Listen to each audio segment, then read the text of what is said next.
So now we're going to go into what you guys actually are on TV for, as far as, fixing up homes and flipping homes in Chicago, specifically in Southside Chicago, right? That's the area you focus on? Southside. All right, so, okay.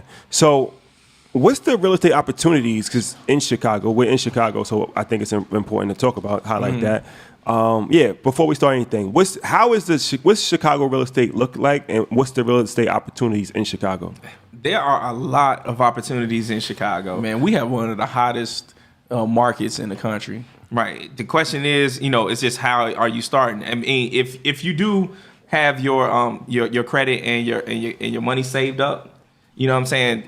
As a first-time home buyer, there's an enormous amount of opportunities, and we advise people that are starting off to go for cash flow. Go get that 3 or 4 unit property, or go get a 203K renovation loan or some kind of Fannie Mae construction loan, so that you can get a properties below market value. Because there's thousands. I'm not talking about hundreds of properties. There's thousands of properties in the Chicagoland area. Yes, that you can get below market value and renovate, and then turn that into a cash flowing property, or a property that you live in for a couple of years. People talking about house hacking now. Live in for a couple of years and then sell it after 2 years, and now you got this check, and now you got capital to start a business or get another property or do multiple things. So when you say below market value, like, what are we talking about as far as numbers? Like what's an example of like a home that you just recently flipped, or something that you could like expect, like, okay, this is something that is typical?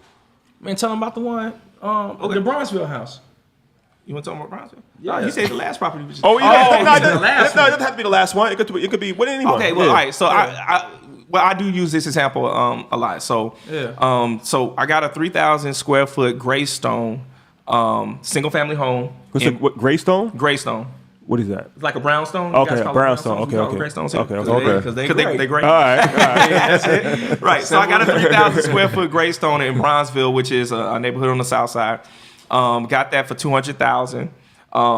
Got it below market value because the recession was going on, and the guy was trying to sell it because he was in pre-foreclosure. So got it for $200,000, and I'd use a 203K renovation loan for that property. So that allowed me to have the money to purchase the property for $200,000, and I also rolled in $30,000 in renovation. Now this property didn't require a gut rehab. I mean, $30,000. I did a couple of the bathrooms. Redid the porch and the kitchen, and that's what I initially did. Made all of those things look brand new. Didn't touch any of the drywall throughout the house. None of that type of stuff. This is not a fixer upper. So this, So this was just updating kitchen. A great opportunity. And you only put 3% down, 3.5%. So I came to that closing with $7,700. So $7,700. And the reason why is because I couldn't negotiate because it was the bank and it was a foreclosure. I don't want that to go with people's heads, because we talked about 203K loan actually with Jay Morrison, but we didn't go through a real world example. So this is good. So you got a $200,000 property, and then you had $30,000 for renovation costs. Right. So it's $230,000. Was the full loan. The 203K loan allows you to put 3 to 3.5% down. Right. But the 30K gets wrapped into the mortgage. Right. So 3% of 230 is like 7,000. 7.5 or something like that. So you got the renovation and the home for, not including closing costs, but $7,000 is how much the down payment was. Right. But then with closing costs, how much was it with closing costs? I mean, I came to closing total all in for $7,700. How? Did you roll that into the mortgage? Yeah, because it was all rolled in. Okay, you rolled it into the mortgage. So, all right, that's good to know. Actually rolled in 3 of the first month's payments into the loan also. So I didn't have to make my first payment until I was actually moving into the property, which was 90 days later. That's because you were updating the bathrooms. Right, because all the updates and the renovations. Okay, I'm sorry, I cut you off. So all right. So now speed it up. So all right, you got the property for $7,700. Right. Now you have it. Now what? Now I have it. Renovation needed to start just about immediately. So in that process, I had already got 3 different contractors to give scope of work, so that I can decide which one I wanted to work with as far as just completing the work and how much the materials would cost and things like that. And you make the contractors very honest when they know that they're one of 3. And they're competing. What was that process like dealing with contractors? Because a lot of times people go into these deals and they say that's the toughest part is dealing with contractors. We always push doing these 203K renovation loans because when you do a renovation loan, there is an inspector who comes behind the contractors on each draw or phase of the project. The money comes each draw. Let's say 30,000, you get 10,000 3 times. The money comes to the homeowner, that $10,000, to pay the contractor. The contractor for the first draw has to do that $10,000 worth of work out of his own pocket. Okay. The contractor has to put his own money up. Okay. And has an inspector who comes to make sure that he's done the work up to code before the money is released to the homeowner to give to them for the next phase. So they don't make their profit until they finish all of the work because they had to go to do the first phase out of pocket. So now the homeowner is protected. So now there's no contractor getting over on you or trying to convince you that the work is good enough. Yeah. Quick question now, because I'm thinking like you guys are firefighters, and obviously you guys must know code, right? Did your experience as being firefighters help you during that process? Yes, because I mean, well, as firefighters too, I mean, we learn about building, construction, and we see a whole lot because we, in the process of being a firefighter, you see houses that are like burned down and destroyed. So you see everything. And we tear out a lot of walls and ceilings and things like that. So we're kind of on the other side of it. Yeah. And then we also work with a lot of firefighters that happen to be in the trades. So we, you learn a lot through that process also. So, I mean, the thing is, it removed all the fear because you actually had this inspector who comes and makes sure that the work is done completely. Right. So, all right. So, okay. So now you started the bringing the contractors in. What's the next steps after that? Like, how long did it take to fully renovate it? When were you able to get tenants in? Like, what's the deal? Well, this was a single family home, so I didn't have to deal with tenants. But I had 90 days to get the work done, and actually it got done in a shorter period than that. I think we were done in 65, 70 days or whatever.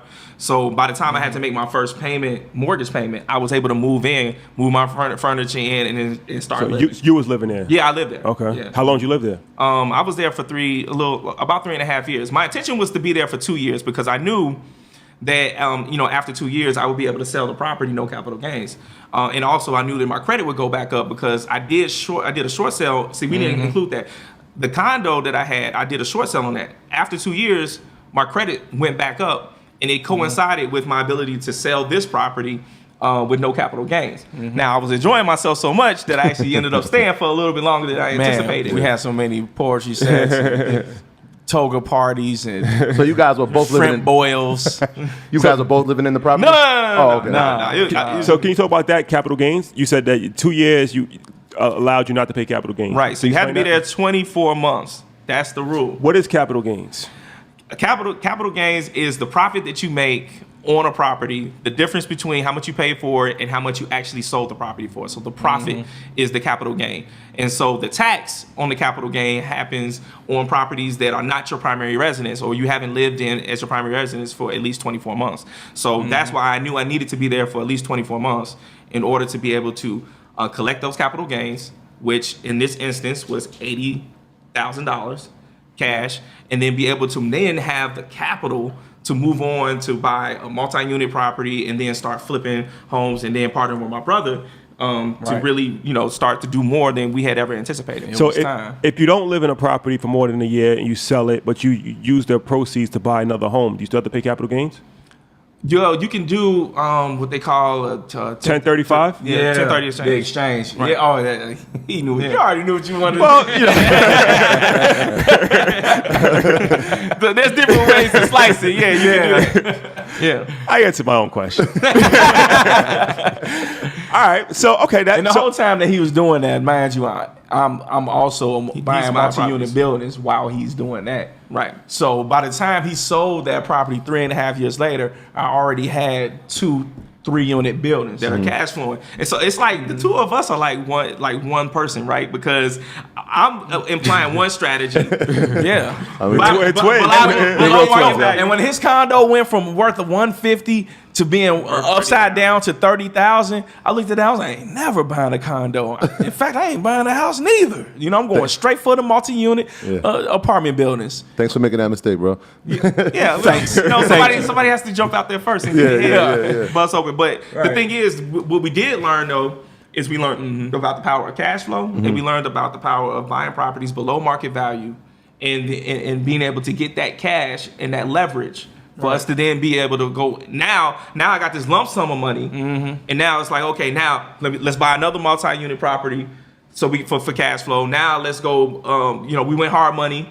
Did a flip that way, and then from there, now the wheels are turning. And now you got the next deal and the next deal. More confidence, more confidence. Right. Things, things go wrong, and those when you get burned, when you touch that stove, you don't ever touch it again. So different things that we learned about how we deal with contracts and stuff like that. Everything didn't just shoot perfectly, but it still was enabled us to make it to the point where we ended up on TV. How did you? How much did you sell that property for? I ended up selling that property for $315. $315. And well, you want to give the exact $316,500 or whatever it was, but yeah. So in 2 years, you held it for 2 years? 3. It's not bad. So it's a $116,000 profit that you made. Right. For 3 years, and you got it for $7,700. How much was your monthly mortgage? My monthly mortgage was like, I think it was like $1,400. That's powerful. That's actually really powerful because, especially in New York, we're paying rent for $1,900, $2,100, $2,200 a month. Where's that at? And it's like right. What? 2021 is that? It's way One bedroom. Oh, okay. Yeah. Not 3,000 square feet. No way. So Maybe you saying it wasn't 3 bedrooms and 4 bathrooms? maybe 900 square feet. No, Man, New York is hard. 700 square feet, one bedroom, one bathroom. That's rough, man. Welcome And you to got to New pay for York. parking. So you got a property for $7,000, paying under $2,000 a month, and you held it for a couple years and made $100 and some odd $1,000 profit. I say that to say a lot of times people don't fully understand how attainable buying a home really is. Yeah. You can. It's different programs and there's different ways. You have to educate yourself. That's one of the reasons of the podcast. But it's not as far fetched as it may seem. No, it's not. I think people live in fear, right? Because they've never seen it. Like I said earlier, it's like we're first generation, so like we don't know what we don't know. Like people don't know that these opportunities are out there.